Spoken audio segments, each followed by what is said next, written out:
qu'est-ce que Borderlands? La vérité. Ok. Salutations à tous et bienvenue pour cette nouvelle vidéo. Alors oui, comme certains le savent, je me suis percé un tapant, donc c'est compliqué pour moi de faire des vidéos, donc il y aura un peu moins de vidéos et je serai un peu plus calme. Mais un petit peu. Bref, on retourne à la vidéo. Comme tu l'as vu avec le titre, aujourd'hui on va parler de Alice in Borderland. Et pour une fois, je vais essayer de structurer la vidéo. On va parler de Alice in Borderland, qu'est-ce que c'est? Ensuite, on va parler de Netflix, la saison 1. Ensuite, la saison 2 sur Netflix, qu'est-ce que j'en attends et qu'est-ce que ça devrait être? Et ensuite, on va parler de la suite d'Alice in Borderland, Alice on Border Road. La suite ou un spin-off, je ne sais pas encore, mais on verra ça après. Et donc pour ceux qui ne connaissent pas, Alice in Borderland, qu'est-ce que c'est? Ce manga nous raconte l'histoire d'un jeune garçon, Alice Ryuhei. Alors oui, c'est un garçon. D'ailleurs sur la version française de Netflix, ils ont gardé la prononciation japonaise avec Arisu. Arisu, je me dis que... C'est Alice, voilà, c'est bon, mais c'est un détail. Bref, ce jeune garçon, comme beaucoup de notre génération, est atteint de ce qu'on peut appeler le syndrome de Peter Pan. Il déteste la société, il a une mauvaise relation avec son père et son frère, il n'aime pas du tout le monde actuel. Il aimerait bien s'évader ailleurs, un monde féerique, un monde fantastique où vraiment il pourrait être plus heureux. Ses deux meilleurs amis, Karube et Shota, sont pareils. Karube, propriétaire d'un bar dans le manga et simple salarié dans Netflix d'ailleurs, voilà, on verra les différences après. Donc Karube qui travaille dans un bar et qui voudrait partir en Australie, et Shota qui est un jeune garçon assez rêveur comme ça, qui vraiment, il s'en fout de tout. Donc ces trois amis passent beaucoup de temps ensemble jusqu'au jour où un soir il y a un feu d'artifice. Un gros feu d'artifice, une grosse explosion, et pouf, ils se retrouvent téléportés à Borderland. Borderland, un monde qu'on pourrait dire futuriste, apocalyptique, un peu à la Last of Us. En résumé, c'est un Tokyo abandonné, on sait pas depuis combien de temps. Et donc leur premier réflexe, c'est de s'amuser. Ils se disent c'est trop bien, c'est un nouveau monde comme ça, joyeux, comme ça on est libre, on fait ce qu'on veut. Sauf que la réalité va vite les rattraper puisque dans ce monde, il y a des jeux auxquels ils sont obligés de participer. En résumé, tu fais des jeux où tu risques de mourir. Si tu réussis, tu gagnes des jours de visa qui t'autorisent à survivre. Si ton visa est périmé, donc si tu n'as plus de jours disponibles, tu meurs. Ça, c'est le speech de base. En résumé, ils sont dans un monde inconnu où pour avoir le droit de vivre, ils vont devoir faire des jeux dans lesquels ils risquent de mourir à n'importe quel moment. Ces jeux sont séparés en 4 catégories, voilà. Et c'est d'ailleurs ça qui est génial dans le manga, c'est qu'il y a vraiment tout type de jeux. Les jeux de trèfle, c'est les jeux par équipe, les jeux de cœur, c'est les jeux de psychologie, les jeux de carreau, c'est les jeux de réflexion, et les jeux de pique, c'est les jeux sportifs. Tous les jeux correspondent à une carte. Il y a la couleur qui correspond à la catégorie, et le chiffre qui correspond à la difficulté. Et donc ça c'est le speech, c'est l'histoire de base du manga. Comme tu l'auras compris, c'est inspiré d'Alice au Pays des Merveilles, donc il y aura plusieurs personnages qui vont correspondre à Alice au Pays des Merveilles. Donc le héros tout d'abord, Alice. Il y aura Usagi, un de mes personnages préférés qui correspond au lapin. On aura forcément le chapelier, le chat du Cheshire. Et je vais pas vous parler de la reine de cœur pour l'instant, mais voilà, il y a beaucoup de personnages qui correspondent justement à Alice au Pays des Merveilles. Et donc ce manga, c'est un survival game, un manga excellent que je vous conseille absolument tout d'abord. Voilà, tout d'abord je vous le dis, je vous le conseille absolument. Et donc une fois que vous avez compris le speech de base, on va parler de Alice in Borderland Netflix.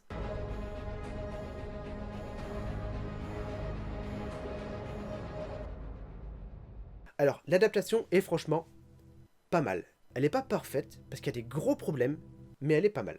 Donc pour résumer globalement, rapidement, toute la saison 1 et la partie 1 Netflix, Alice et ses amis vont essayer de réunir toutes les cartes, tous les chiffres d'un paquet de cartes. Voilà, ça c'est la partie 1. Mais avant d'en arriver là, comment ça se passe dans la série Netflix? Donc au début, les trois amis discutent par téléphone et se rejoignent pour zoner, pour traîner ensemble comme tous les jours. On pourrait se parler, non? Là, j'ai trouvé ça super intéressant. On apprend les différentes personnalités des personnages et on remarque déjà des petites incohérences par rapport au manga. Par exemple, Shota dans le manga, c'est un lycéen, dans la série Netflix, c'est un jeune salarié de bureau. Karube, normalement c'est le propriétaire d'un bar, là c'est juste un salarié qui d'ailleurs se fait virer, donc il finit au chômage. C'est des petits détails, c'est pas vraiment important, ça change rien à l'histoire. Ce qui m'embête le plus, c'est le feu d'artifice. Normalement, le feu d'artifice, c'est quelque chose de très important, c'est une grosse explosion, c'est quelque chose de spectaculaire. Dans la série Netflix, c'est trois petits pétards mouillés. Ces trois petits pétards mouillés, ils se cachent dans les toilettes et paf, ils sont à Borderland. C'est une belle transition cinématographique, voilà, c'est vraiment bien foutu, mais normalement, non, normalement c'est un gros flash et pfff. Normalement, le feu d'artifice, c'est quelque chose d'assez violent, c'est-à-dire qu'il est là, paf, Borderland. C'est pas 3 minutes plus tard. Donc ça déjà, ça me fait un petit peu peur pour la saison 2, parce que je sais pas comment ils vont expliquer le feu d'artifice du coup, parce que là c'est vraiment 3 pétards mouillés. C'est déjà un petit premier point négatif. Ensuite, comme je vous l'ai dit, il y a la partie où ils se battent dans la ville comme ça, ils voient personne, ils s'amusent. Vraiment, c'est la partie découverte de Borderland. Et arrive la nuit, comme un loup-garou. Et du coup, le premier jeu. Alors, Dans le manga, c'est simplement des zones de jeu allumées. C'est-à-dire qu'il y a des zones où il y a du courant et du coup les joueurs sont attirés par la lumière. Dans la série Netflix, on nous prend pour des cons. On nous prend pour des cons dans le sens où t'as des écrans allumés partout qui disent « Eh, vous allez faire un jeu, hein. Eh, le jeu, il est par là, hein. Tu vas jouer à un jeu, hein. » Dans le couloir au fond là-bas, il y a le jeu. Dans la série Netflix, les joueurs sont guidés, mais vraiment, genre, on leur tient la main. On leur tient la main pour dire « Tu viens jouer. Eh, tu viens jouer. » Dans le manga, c'est beaucoup plus subtil. C'est juste une zone allumée, tu rentres dans la zone et on te dit « Ah, maintenant tu vas jouer. » Il y a un côté un peu plus piège où tu te démerdes en fait. Mais encore une fois, je pense que c'est pour que tout le monde comprenne vite la situation. Et donc, le premier jeu d'Alice in Borderland. Grosse déception. Pour moi, le premier jeu, c'est une grosse déception dans le sens où c'est pas le bon jeu. C'est pas le fait que ce soit pas le même jeu qui me gêne. C'est le fait que ce soit un 3 de trèfle, jeu d'équipe, et que c'est absolument pas un jeu d'équipe. En aucun cas dans la série Netflix, c'est un jeu d'équipe. C'est un jeu de réflexion, c'est tout. Donc déjà, c'est pas un 3 de trèfle, c'est un 3 de carreau.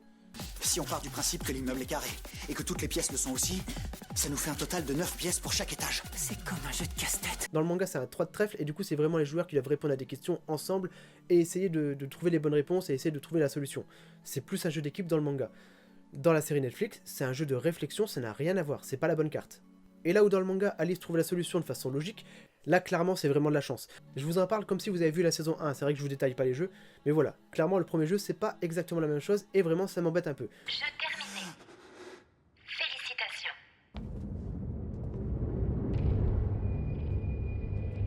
Donc comme vous vous en doutez, Alice arrive à finir le jeu, et là, encore une fois, on nous prend pour des cons. Comme par hasard, au moment où Alice arrive à finir le jeu, il y a un survivant qui a fini son visa à 1 minute près, qui dit « Je veux plus jouer, je vais mourir ». J'ai pris la décision d'abandonner ce foutu jeu. Mon visa se termine aujourd'hui. Et il meurt. Normalement, ils ont 4 heures pour faire le jeu. Le jeu a duré 5 minutes. Il est pas minuit. Il est pas minuit du tout, normalement. S'il leur reste un jour de visa, normalement, ils commencent vers 20 h les jeux. Les jeux, ils doivent les finir avant minuit s'il leur reste un jour de visa. Et ils ont 4 heures. Ils ont pas... Le jeu, là, il a duré 5 minutes. Donc, pourquoi ce mec-là meurt maintenant ? Normalement, le mec au visa meurt quelques heures plus tard, dans une pièce où il se cachait, et qu'ils l'ont trouvé par hasard, voilà. Là, c'est vraiment le mec qui pop devant eux pour mourir, pour leur expliquer le truc. Bien évidemment, encore une fois, c'est pour une question de rythme, et pour bien tout expliquer dès le premier épisode, mais c'est juste que, c'est vraiment, j'ai une sensation d'être pris pour un con. En mode, t'as compris, hein. T'es obligé de faire des jeux, hein. Elle a t'as compris, hein. Et tu dois faire des jeux, et en plus, si tu les fais pas, tu meurs. Tu as compris le truc, hein. Et on a fini le premier épisode. Et donc le deuxième épisode, le deuxième jeu, très bien fait, voilà, j'ai pas grand chose à dire, à part qu'il y a 2 loups à la place de 1, mais c'est pas vraiment gênant. Également, on a intégré directement des personnes de la plage, ça par contre c'était bien foutu. Comme le personnage qui représente le chat du Cheshire est une personne appartenant à la plage, j'ai vraiment trouvé ça pas mal de mettre une équipe directement de la plage. Et en plus ça permet de lancer l'intrigue comme ça, vraiment, ça c'est une bonne idée. Parce que dans le manga, même s'il y avait quelques indices, il n'y avait pas vraiment une équipe appartenant à la plage. Donc une très bonne idée de réalisation. Globalement, l'adaptation est vraiment pas mal. Je suis un peu déçu qu'il n'y ait pas eu le jeu de Shibuki. Shibuki, la jeune fille qui les a rejoints dès la première épreuve, explique comme quoi elle a déjà eu un jeu de cœur, un jeu de psychologie. Le jeu, c'est simple. Il y a 4 wagons, il y a un wagon avec du poison. Ils ont un masque à gaz, 3 recharges. Donc c'est pas très compliqué, ils vont juste devoir faire un wagon sans masque à gaz. T'as une chance sur 4 de mourir, ça passe. Il paraît peut-être pas compliqué comme ça, mais il permet de bien expliquer les jeux psychologiques. Parce que vu que les gens ont peur, ils utilisent les bonbonnes d'oxygène dès le début, les 3. Et donc au 4e wagon, bah ils ont plus d'oxygène et il y a le poison. Shibuki a survécu parce qu'elle a voulu abandonner au 3e wagon, donc elle n'avait pas utilisé l'oxygène. Et du coup pour le 4e, elle avait encore l'oxygène. Voilà, tout simplement. C'est important parce que le jeu de cœur, c'est quelque chose d'horrible. Et l'épisode sur le jeu de cœur est incroyable. J'ai adoré l'épisode sur le jeu de cœur. Voilà. Je vais pas vous résumer toute la série Netflix, mais globalement, l'adaptation est vraiment pas mal. Donc globalement, tous les participants vont réunir les chiffres des cartes, et on attaque du coup la partie 2 de la série Netflix. Pour ceux qui ont fini la saison 1 Netflix, vous le savez, la phase 1 est terminée. Ils ont réuni tous les chiffres des cartes, ils ont gagné contre les administrateurs, bref, maintenant ils vont passer à la phase 2, les habitants de Borderland, les figures. Alors, je vous préviens, le chapitre sur la saison 2 va vous spoiler. Alors tout d'abord, pour Alice in Borderland, il y aura 2 saisons. Point barre. Il n'y aura pas de saison 3, je pense pas. Il y aura normalement que 2 saisons, puisque le manga est séparé en 2 parties, et on est déjà passé à la deuxième partie. Et cette deuxième partie concerne des jeux beaucoup plus durs, pas pour le fait que ce soit des jeux organisés, mais parce que dans la deuxième partie, les jeux ce sont des duels. Des duels contre des participants, des habitants de Borderland. Et ça va commencer avec le roi de pique. À la fin de la série, on voit le roi de pique près des joueurs et c'est le premier jeu à attaquer. Le roi de pique est très simple. aucune explication. Soit vous tuez le roi de pique, soit c'est lui qui vous tue. Alors là c'est un jeu physique sportif, faut pas réfléchir. Et le roi de pique, c'est le seul jeu qui a toute la map. À n'importe quel moment, il peut y avoir le roi de pique qui se balade pour venir vous tuer. Bien sûr le ballon suit le roi de pique, mais c'est le personnage qui peut être là à n'importe quel moment, qui peut tuer n'importe qui. C'est le jeu le plus violent. Je crois d'ailleurs que c'est le jeu qui fait le plus de victimes. Et ce jeu va durer tout le long de la partie 2. En plus de devoir finir les jeux, il y aura à n'importe quel moment un roi de pique qui va venir les agresser. Ça va être incroyable. Et donc le premier réel jeu de Alice, ce sera le roi de trèfle, jeu par équipe. Une équipe incroyable à 5 contre 5, avec Niragi comme coéquipier. Oui, Niragi va revenir d'ailleurs, si vous le savez pas. C'est un spoil. Je vous ai prévenu, ça allait spoiler. Et donc, dans ce jeu, Alice va beaucoup discuter avec le roi de trèfle et essayer d'avoir des informations. Et là, on va apprendre que les habitants de Borderlands sont en réalité des anciens participants. Et donc Alice, après ce jeu-là, va refuser de participer au jeu. Encore une fois, ça c'est dans le manga, donc peut-être que ça va changer, puisqu'il y a quand même pas mal de changements au niveau des jeux. Et donc normalement, Alice va disparaître de la série durant plusieurs épisodes, et on va voir des autres personnages faire les jeux à la place d'Alice. Des jeux incroyables. Le valet de cœur est juste génial, on dirait un loup-garou. En résumé, le valet de cœur prenait un groupe de 20 personnes, enfermez-les dans une prison, et parmi les 20 personnes, il y a le valet de cœur. Le but c'est de retrouver le valet de cœur et de le mettre en échec, donc le faire mourir avant que tout le monde ne meure. Et ce jeu est incroyable, on dirait un Among Us. Trouver l'imposteur. Et j'ai beau avoir relu 3 fois le manga, à chaque fois, j'oublie qui est le valet de cœur et je me dis ah bah je me suis trompé. D'accord. Non mais je pensais que c'était toi. Ok. Non bah écoute, bah voilà. Il y a le chat du Cheshire, spécialiste des jeux de réflexion, qui va se faire le valet de carreau, le roi de carreau. Voilà, donc c'est 2 jeux qui seront dans la saison 2 également. C'est des jeux sympathiques, mais valet de carreau, bah c'est un jeu de shogi, ou de shogi, je sais pas comment on dit. Je comprends pas trop bien le jeu en fait, donc c'était pas évident à comprendre, je sais même pas s'ils vont le faire. Et le roi de carreau, c'est un jeu sur les statistiques, c'est génial en manga, mais encore une fois, en série Netflix, je suis pas sûr que le rythme soit vraiment super intéressant. C'est énormément de discussions, c'est énormément de dialogue, voilà, pour pas grand chose. Et dans le manga d'ailleurs, à part le final, c'est tous les jeux que vous verrez, il n'y aura pas d'autres jeux. Dans la série, c'est d'ailleurs peut-être les seuls jeux que vous verrez. Et donc on passe au dernier jeu, le final, comme je vous disais, la Reine de Cœur, comme Alice au Pays des Merveilles. La Reine de Cœur, donc jeu psychologique, entre Mira et Alice, avec Usagi qui accompagne Alice, voilà. C'est un duel psychologique et ça parle de philosophie. Qu'est-ce que Borderlands? Est-ce que tu as envie de continuer à vivre? Pourquoi tu fais ça? À ton avis, qu'est-ce qu'on fait là? Voilà, c'est vraiment de la réflexion, de la psychologie et de la manipulation. Parce qu'Alice va prendre cher psychologiquement. Et donc, l'ultime spoil, attention, je vous conseille d'aller au chapitre suivant si vous voulez pas le savoir. Qu'est-ce que Borderlands? Borderlands, c'est la frontière entre la vie et la mort. Quand il y a une personne qui est sur le point de mourir comme ça, elle arrive à Borderlands. L'histoire de Alice in Borderland, c'est uniquement Tokyo et les arrondissements. Et il faut savoir que ça fonctionne par mois. Alice in Borderland, c'est uniquement le mois de juillet. Donc toutes les personnes qui ont failli mourir ou qui doivent mourir en juillet arrivent à Borderland. S'ils arrivent à battre tous les anciens habitants, ils passent du coup au mois suivant. Et donc tous les organisateurs, les habitants de Borderland, c'était le mois de juin. C'est des personnes qui sont arrivées à Borderland, qui ont survécu à Borderland, et arrivés au Joker, le dernier jeu ultime, ils ont le choix entre soit ils vivent, ils retournent dans notre monde, soit ils restent à Borderland, pour le mois de juillet. Et comme tu t'en doutes, certaines personnes décident de rester à Borderland, et du coup ce sera les prochains habitants de Borderland pour le mois de août. Et ça recommencera à 0. Borderland. Mais du coup ce qui en résulte, c'est que c'est une boucle infinie. Tous les mois il y a des nouveaux participants, des nouveaux jeux, peut-être pas les mêmes, voilà, et ça recommence indéfiniment. Et comme je vous l'ai dit, c'était uniquement l'arrondissement de Tokyo, ce qui veut dire qu'il y a peut-être plusieurs Borderlands partout sur Terre. Puisque dès qu'un survivant veut quitter l'arrondissement de Tokyo, il se retrouve sur une forêt infinie. Et donc les autres villes ont complètement disparu, et donc peut-être d'autres dimensions, d'autres zones de Borderlands. Voilà, c'est une possibilité infinie. Voilà la réponse de Borderlands. Et donc, pourquoi le feu d'artifice? Pourquoi au début je vous ai dit que le feu d'artifice c'était quelque chose de vital? En fait dans le manga, c'est une très grosse explosion, une grosse source de lumière, qui prennent pour un feu d'artifice. En réalité, le feu d'artifice est une pluie de météorites. Quand ils voient les lumières, ils se disent « Oh, un feu d'artifice », alors qu'en fait c'est plein de météorites qui leur arrivent dessus et qui explosent Tokyo. Dans le manga, c'est fait de façon à ce que tu penses que c'est des feux d'artifice, mais tout est fait pour qu'en fait, non, c'est des météorites qui leur arrivent dessus. Et ça leur arrive réellement dessus.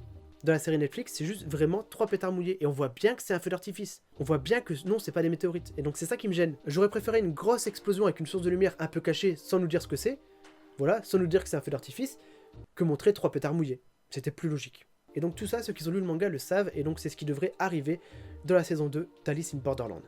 Mais j'ai découvert récemment qu'il y avait une suite. Il y a autre chose que Alice in Borderland. Et donc on passe du coup maintenant à Alice on Border Road.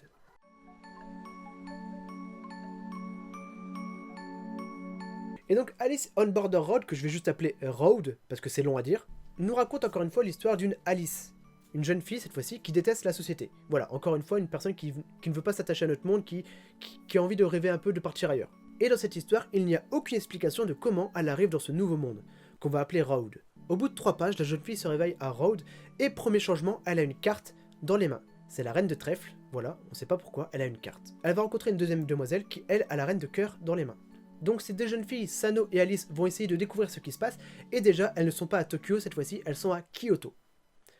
Encore une fois, je vous ai dit, il y a peut-être plusieurs Borderlands.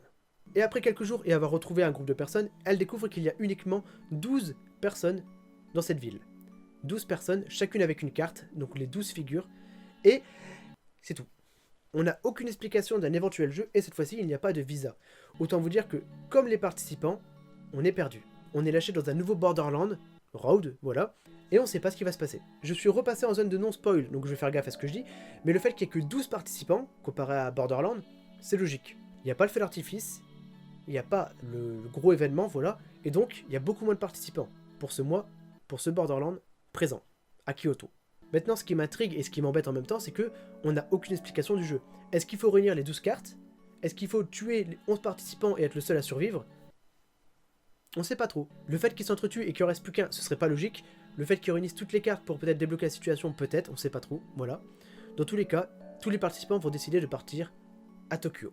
D'où le fait Road, comme la route, tous les participants décident de se déplacer de ville. Et ça m'embête un peu, parce qu'a priori, ils peuvent se déplacer, alors que Borderlands s'était fermé à une seule ville. Et donc Alice in Border Road, est-ce que c'est un plan de l'existence différent de Borderlands? S'ils arrivent à Tokyo, alors que du coup c'est pas le même, je sais pas comment ça va se passer, voilà. Je sais pas du tout ce que va donner la série, je suis très curieux, je vais découvrir ça rapidement, je vous en reparlerai sans trop vous spoiler. Mais du coup, c'était Alice in Border Road. Une nouvelle histoire qui m'intrigue énormément, mais je sais pas du tout si ce sera adapté ou pas. Normalement, Alice in Borderland c'est 2 saisons, point barre. S'ils arrivent à relier les deux, ça va être curieux, parce que je sais pas comment ils vont faire, mais voilà. Dans tous les cas, pour ceux qui ont fini Alice in Borderland, sachez qu'il y a un spin-off, Alice on Border Road, ou une suite, mais on sait pas vraiment encore si ce sera relié. Pour l'instant, pour moi, c'est vraiment 2 Borderlands différents, avec beaucoup moins de survivants, ce qui est logique puisqu'il n'y a pas le feu d'artifice. Voilà. Et donc, si vous avez des questions, si vous voulez en savoir plus, n'hésitez pas à poser des questions en commentaire, je vous répondrai. Et je referai une vidéo au moment de la sortie d'Alice in Borderland saison 2, cette fois-ci bien plus détaillée, bien plus travaillée. Mais là, il faut savoir qu'avec mon tympan percé et un acouphène permanent, c'est très compliqué de faire une vidéo structurée. C'est-à-dire que pendant que je vous parle, actuellement, j'ai ça dans les oreilles. C'est pénible et c'est très compliqué de parler et d'être concentré dans ce que je dis. J'espère tout de même que cette vidéo vous aura plu, je vous souhaite une bonne journée et à très bientôt pour de nouvelles vidéos. Salut tout le monde.